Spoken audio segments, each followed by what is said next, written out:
मंच पर विराजमान गुजरात विधानसभाના अध्यक्ष श्री गणपतभाई वसावा, मंत्रीमंडळના સૌ સાથીઓ, સરકારના સૌ વરિષ્ઠ અધિકારીઓ, હિન્દુસ્તાનના જુદા જુદા રાજ્યોમાંથી પધારેલ અને દુનિયાના જુદા જુદા દેશોમાંથી પધારેલ મારા વહાલા ગુજરાતી ભાઈઓ અને બહેનો,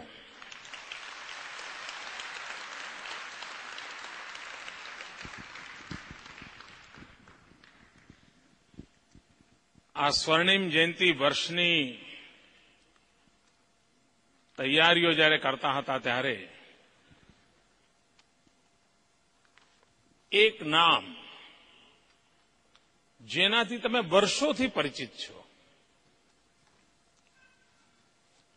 કોઈ રાજ્યનો ગુજરાતી સમાજ એવો નહીં હોય કે જેમનું જવાનું ન થયું હોય અને કોઈ દુનિયાના કોઈ દેશમાં કોઈ એવો ગુજરાતી સમાજ નહીં હોય કે જેને એમનો સંપર્ક ન થયો હોય. એ હતા શ્રી અશોકભાઈ ભટ્ટ. સ્વર્ણિમ જયંતિના આરંભે આપણી વચ્ચે હતા. આખી દોડધૂપનું એમનું સક્રિય યોગદાન હતું. અચાનક અશોકભાઈ આપણી વચ્ચેથી વિદાય લીધી અને વિધાનસભાના અધ્યક્ષપદ ખાલી પડ્યું. અને આ સ્વર્ણિમ જયંતિ વર્ષની એક મોટી સિદ્ધિ આ છે કે એક આદિવાસી દીકરો આજે ગુજરાત વિધાનસભાના અધ્યક્ષપદે બેઠો છે, શ્રીમાન ગણપતભાઈ વસાવા.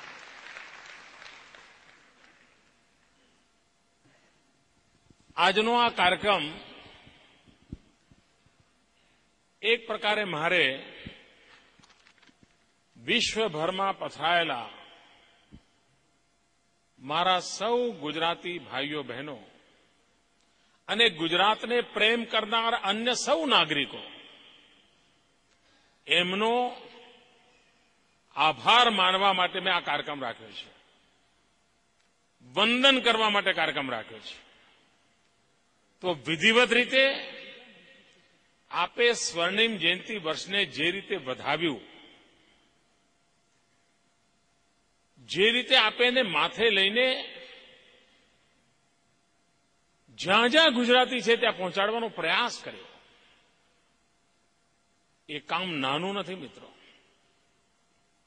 અહીં અમે ગુજરાતમાં હોઈએ, પ્રવાહમાં હોઈએ, ચર્ચા ચાલતી હોય અને કાર્યક્રમ કરી દઈએ એક વાત છે, પણ દુનિયાના કોઈ દેશમાં છેવાડે જ્યાં માઇલો દૂર એક બધા રહેતા હોય અને છતાંય સ્વર્ણિમ જયંતિ છે ભાઈ, આવો મળવું છે, કેટલી મહેનત આપે કરી હશે એનો અંદાજ કરી શકો.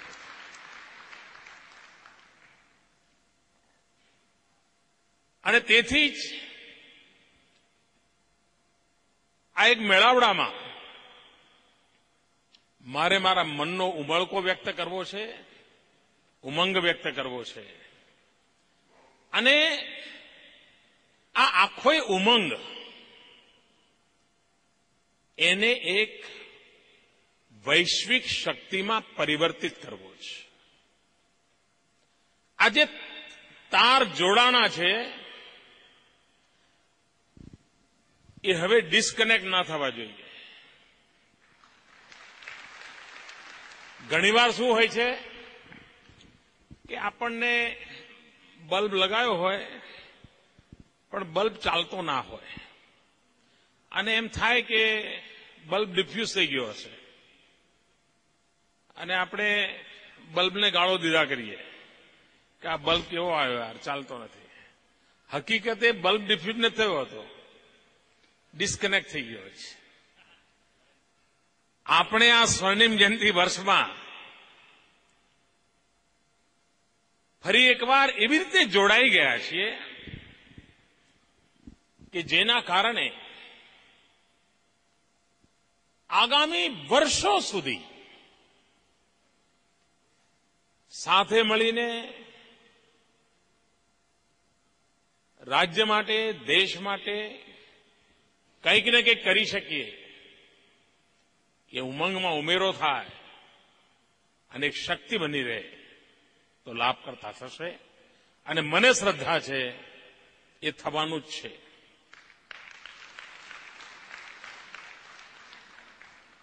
મિત્રો, ગુજરાત જે દિવસે એની યાત્રા શરૂ કરી એ જ દિવસે મહારાષ્ટ્ર રાજ્ય પણ એની યાત્રા શરૂ કરી હતી. અહીં એવું ઘણું થયું કે આપણે સ્વર્ણિમ જયંતિ ઉજવી રહ્યા છીએ. બીજે કદાચ સમાચાર આપવા પડે કે સ્વર્ણિમ જયંતિ છે.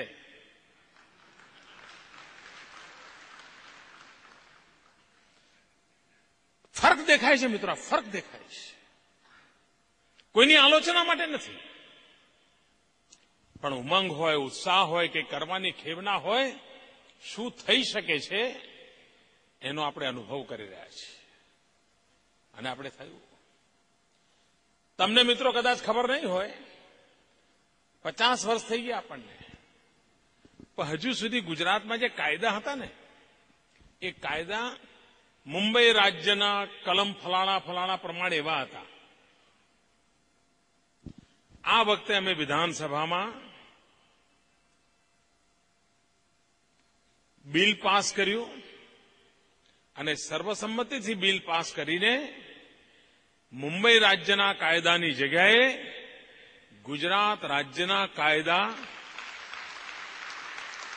અને આવતીકાલે 1 મે થી એનો અમલ શરૂ થઈ જશે. આવતીકાલ 1 મે થી એનો અમલ શરૂ થઈ જશે. મિત્રો, એ જ રીતે ગુજરાત વિધાનસભાએ એક મહત્વપૂર્ણ બિલ હમણાં પાસ કર્યું. ગુજરાતી ભાષાના ગૌરવની વાત આપણે બધા કરતા હોઈએ છીએ. હમણાં બિલ પાસ કર્યું આ વિધાનસભામાં કે ગુજરાતની હાઈકોર્ટમાં હવે ચુકાદા ગુજરાતી ભાષામાં આવશે.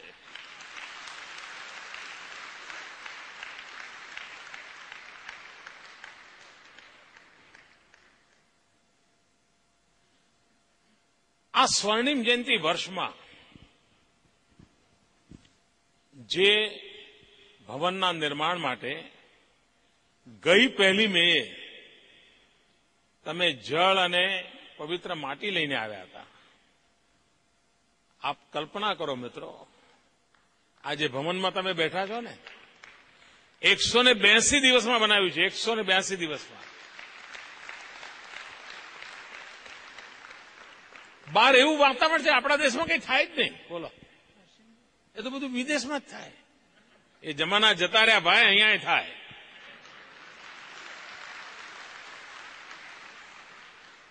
આ વિશ્વાસ પેદા કરવો છે મારે કે આ દેશના લોકોમાં એટલી બધી ક્ષમતા છે કે દુનિયાને અચરજ પ્રમાણે એવા કામ કરી શકે, અને એ કરવા માટે ગુજરાતે નેતૃત્વ લીધું છે.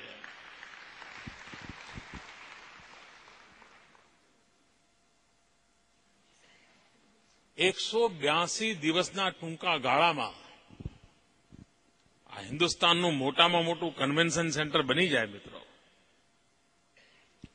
આપે આજે એક્ઝિબિશન જોયું હશે, આપે જે કાર્યક્રમો કર્યા એ પણ જોયા હશે, અહીંયા જે કાર્યક્રમો થયા તે પણ જોયા હશે.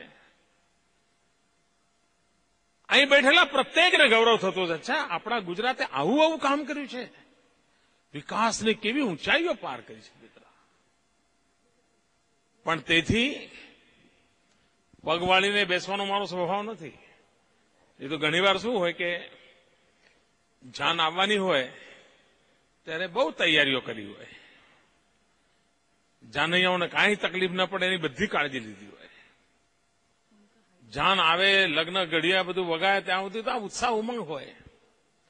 જેવી દીકરી વિદાય થાય, જાન જાય અને પછી ત્યાં તમે જાઓ તો જાણે બધા ખંડેરો પડ્યા હોય, ખુરશીઓ બધી ઊંધી પડી હોય, તો કચરો પડ્યો, કોઈ જોનાર ના હોય સાહેબ. મારે આ સ્વર્ણિમ જયંતિ વર્ષ પૂરું થાય એટલે એવું નથી કરવાનું.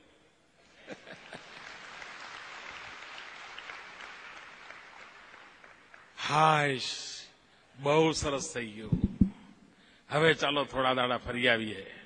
ના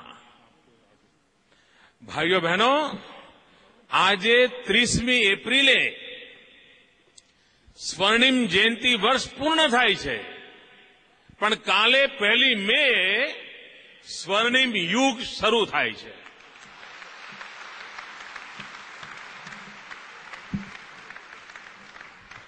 આનો લાભ લો.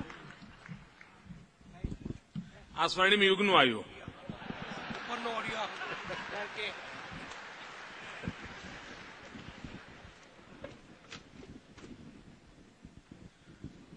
સ્વર્ણિમ જયંતિનું આ વર્ષ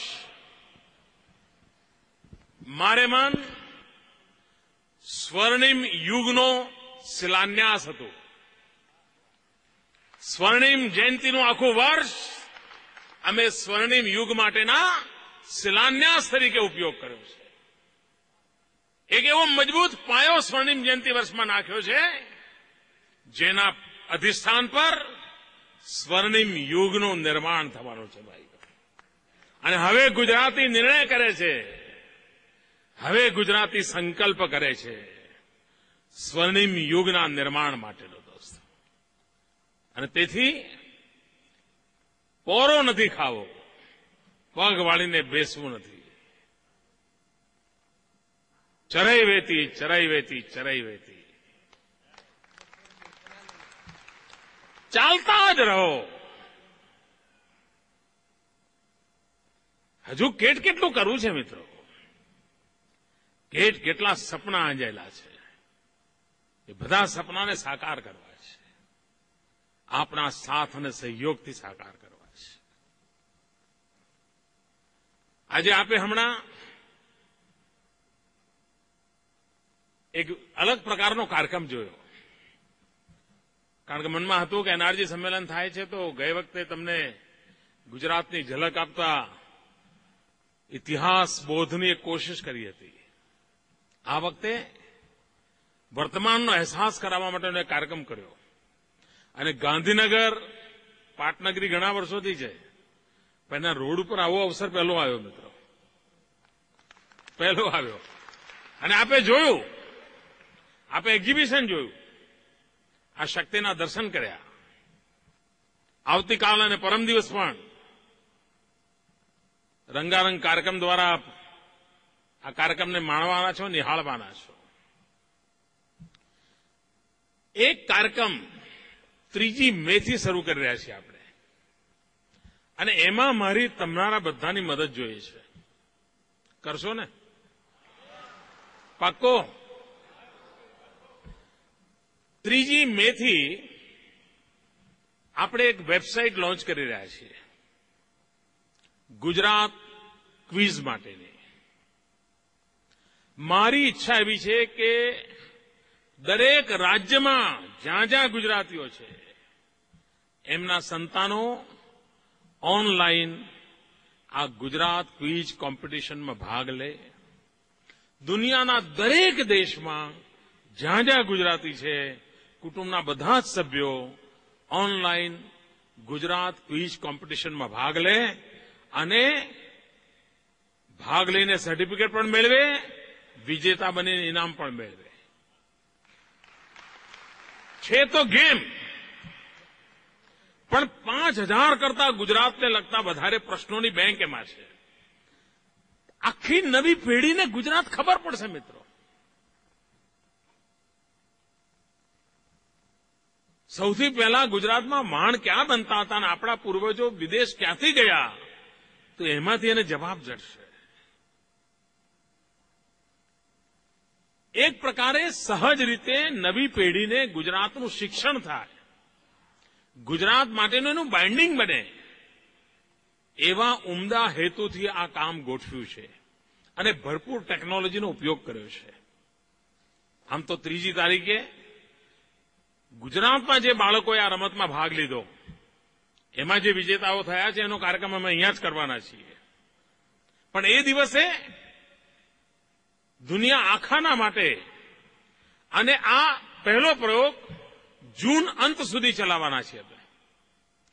તો આ મે અને જૂન દરમિયાન આપ વાતાવરણ બનાવો કે આપના બાળકો ઓનલાઈન જઈને આ ગુજરાતની ઓળખ કરે અને પછી કોમ્પિટિશનમાં ઉતરે, મેદાનમાં આવે.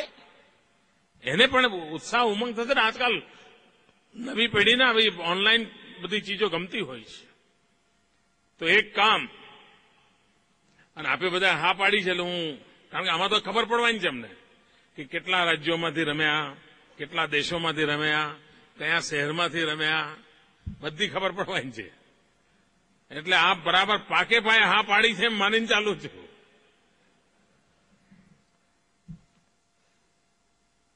આજે જે મહાત્મા મંદિરથી સચિવાલય સુધી જે માર્ગ ઉપર આપણે આ કાર્યક્રમ જોયો, ભવિષ્યમાં જેમ આપણે દિલ્હી જઈએ તો ઇન્ડિયા ગેટ, રાષ્ટ્રપતિ ભવન, આખો એક સરસ મજાનો વિસ્તાર જોતા હોઈએ છીએ. તમે વોશિંગ્ટન ડીસી જાઓ તો તમને એક મોટો પથ જોવા મળે છે. દુનિયાના અનેક દેશોના કેપિટલમાં એ પ્રકારનું હોય છે.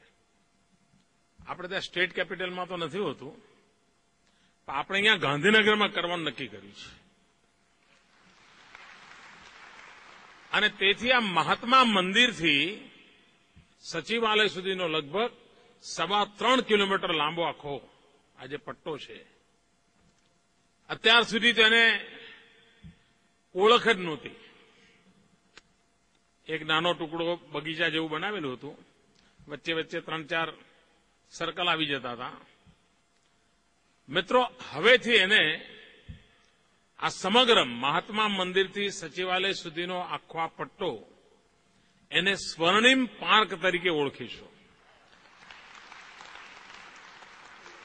અને એનું આખું ડેવલપમેન્ટ સ્વર્ણિમ પાર્ક તરીકે કરીશું. અને જોતમાં માત્ર ગાંધીનગરનો આત્મા ત્યાં વસતો હશે એવું નહીં, સમગ્ર ગુજરાતનો આત્મા આ સ્વર્ણિમ પાર્કમાં વસતો હશે એવું એનું નિર્માણ આપણે કરીશું. એની યાદગીરી હશે, સ્વર્ણિમ જયંતિ વર્ષની યાદગીરી હશે. તો મહાત્મા મંદિર અને ભવિષ્યમાં જે યોજના છે કે આ મહાત્મા મંદિર અહીંથી 3 કિલોમીટર દૂર સચિવાલય, અને સચિવાલયની પાછળની બાજુ નદી તરફ 1.5-2 કિલોમીટર અંતરે એક પંચામૃત ભવન બનાવવાની યોજના છે. જે પંચામૃત ભવનમાં વિકાસની જે આ 5 પિલર્સ છે, પંચશક્તિ, એ પંચશક્તિઓની જે સિદ્ધિ છે એનું ઉત્તમ પ્રકારનું ત્યાં એક્ઝિબિશન કાયમ માટે તૈયાર થાય. શું થઈ રહ્યું છે લોકોને સતત માહિતી મળતી રહે, આ નિર્માણ કરવાની કલ્પના છે. એનો અર્થ એ થયો કે આ મહાત્મા મંદિર એ પ્રેરણા. અહીંથી 3 કિલોમીટર દૂર જાઓ એટલે સચિવાલય એ પુરુષાર્થ, અને એનાથી 2 કિલોમીટર નદી તરફ જાઓ પંચામૃત ભવન એટલે પરિણામ. પ્રેરણા, પુરુષાર્થ અને પરિણામ એક જ સ્વર્ણિમ પાર્કની અંદર ગુજરાતની મુલાકાતે આવનારો પ્રત્યેક વ્યક્તિ ખૂબ ઓછા શક્તિ અને સમયથી જાણી શકશે કે આ રાજ્ય કેવી રીતે ચાલે છે, ને ક્યાં જઈ રહ્યું છે, ને ક્યાં જવા માંગે છે. એક ખૂબ લાંબો વિચાર કરીને વિકાસને ઓપ આપવાનો પ્રયાસ કર્યો છે.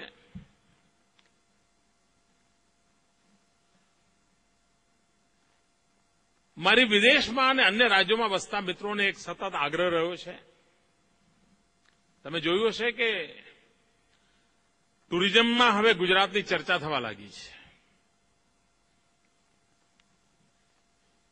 સમગ્ર આખું રાજસ્થાન જોવા માટે જેટલો સમય જોઈએ, અને એ સમય આપ્યા પછી રાજસ્થાનમાં જોવા જે મળે, એક કચ્છ જિલ્લો ખાલી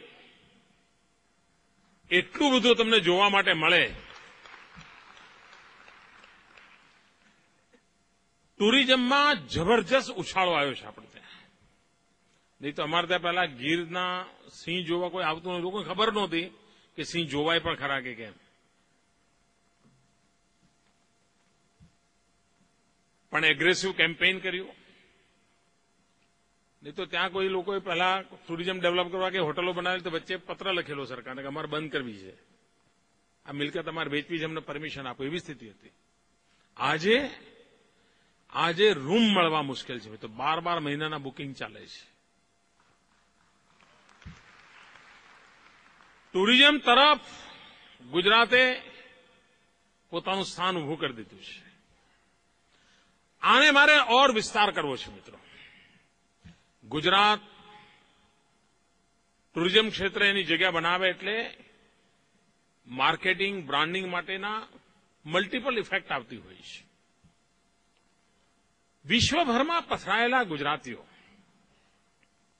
અને અન્ય રાજ્યોમાં રહેતા અમારા ગુજરાતી ભાઈઓ બહેનો જ્યાં જ્યાં ગુજરાતીઓ ગયા છે દરેક રાજ્યમાં 100 વર્ષ જૂની શાળાઓ ગુજરાતીઓ ચલાવે છે. આપણા જ આ બધા ભાઈઓ 100 વર્ષ જૂની શાળાઓ ત્યાં ચલાવે છે. એ જમાનામાં ગયા અને ત્યાંના લોકોના શિક્ષણ માટે કોઈ કલકત્તામાં શાળા ચલાવે, કોઈ નાસિકમાં ચલાવે. હમણાં હું નાસિક ગયો હતો, કેટલા વર્ષ જૂની શાળા છે. આ ગુજરાતી ભાઈઓએ કામ કર્યું છે. આપણે એક નિયમ બનાવીએ કે જ્યાં જ્યાં ગુજરાતીઓની આવી શાળાઓ હોય તેના બાળકોની એક ટૂર તો ગુજરાતની હોવી જ જોઈએ દર વર્ષે.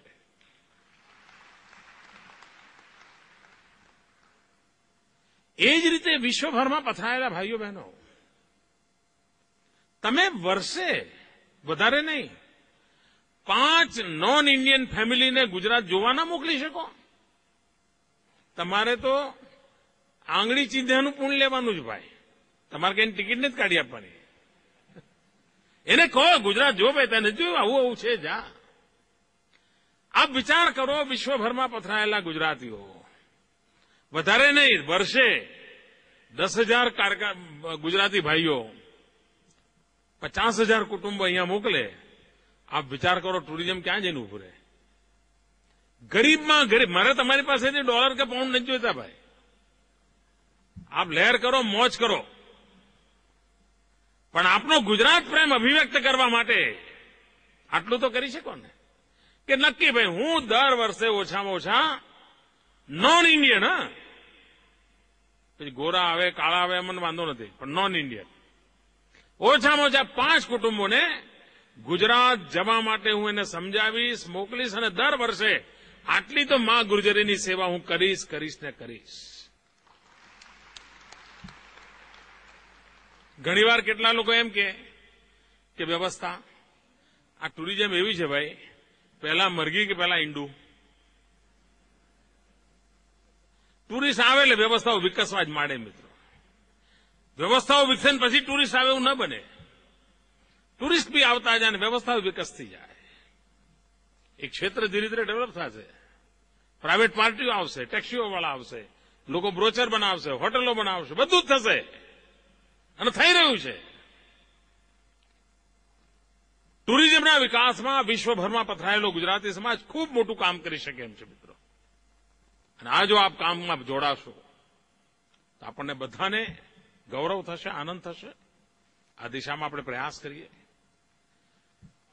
આજનો અવસર કોઈ લાંબા ભાષણ માટેનો છે નહીં, માત્ર ને માત્ર આભાર માનવા માટેનો આ કાર્યક્રમ છે. આપે ગુજરાત માટેની જે લાગણી વ્યક્ત કરી છે એને હવે શક્તિરૂપમાં પરિવર્તિત કરો અને સ્વર્ણિમ યુગના સંકલ્પ સાથે અહીંથી વિદાય લેજો મિત્રો. આ સ્વર્ણિમ યુગ માટેનું કામ હવે 50 વર્ષ, 1 વર્ષ કરી લીધું, ટ્રાયલમાં આપણે સેમ્પલમાં બરાબર સરખું ગયું છે અને 1 વર્ષનો ટ્રાયલ સરસ ગયો એટલે 50 વર્ષની હરણફાળ ભરવું મુશ્કેલ નથી મિત્રો. તો આ સ્વર્ણિમ યુગ માટેની શરૂઆત સાથે આપણે વિદાય લઈએ. આપ સૌને ફરી એકવાર ખૂબ ખૂબ આભાર, ખૂબ ખૂબ શુભકામનાઓ. આવતીકાલે અમદાવાદના સરદાર પટેલ સ્ટેડિયમમાં આપને નિમંત્રણ છે. કાલે અનુકૂળતા ન હોય તો બીજી તારીખે પણ કાર્યક્રમ રાખ્યો છે. આપ જરૂર આ રંગારંગ કાર્યક્રમ કરો. લગભગ 4800 કલાકારો, 4800 કલાકારોનો કદાચ આ વર્લ્ડ રેકોર્ડ થશે. ગ્રીનિજ બુક ઓફ વર્લ્ડ રેકોર્ડની અંદર સ્થાન પામશે કે એક જ ઓડિટોરિયમમાં એક જ સમારંભમાં 4800 કલાકારોએ કાર્યક્રમ કર્યો હોય એવો આ વર્લ્ડ રેકોર્ડ પ્રસ્થાપિત થવાનો છે મિત્રો. અને તમને ગર્વ થશે, આ કાર્યક્રમ કરનારા બધા બાળકો ગરીબીની રેખા નીચે જીવનારા ગરીબ પરિવારના સંતાનો છે. ઝુગ્ગી ઝોપડીમાં રહેનારા બાળકો છે, ચાલીઓમાં રહેનારા બાળકો છે. એમણે રોજ 8-8, 10-10 કલાક મહેનત કરી છે અને એમાંથી આખો કાર્યક્રમ બનાવ્યો છે. આપ વિચાર કરો કે આ ગરીબ બાળકોને તમે જયારે તાલીઓના ગણગણાટથી વધાવતા હશો, એમનો આત્મવિશ્વાસ કેટલો બધો વધ્યો હશે. અને એ આત્મવિશ્વાસ ગુજરાતની શક્તિ બનવાનો છે દોસ્તો. કાર્યક્રમ લાગે લોકોને એમ કે એક રંગારંગ કાર્યક્રમ છે, હકીકતે આ કાર્યક્રમ ગરીબ પરિવારોમાં જોમ અને જુસ્સો ભરવા માટેનો કાર્યક્રમ છે, એક નવી દિશા ભરવા માટેનો કાર્યક્રમ છે. આપણે આવીએ, એમને વધાવીએ, એમની શક્તિમાં સંચાર કરીએ. તો ખૂબ ખૂબ આભાર. જય જય ગરવી ગુજરાત, જય જય સ્વર્ણિમ ગુજરાત.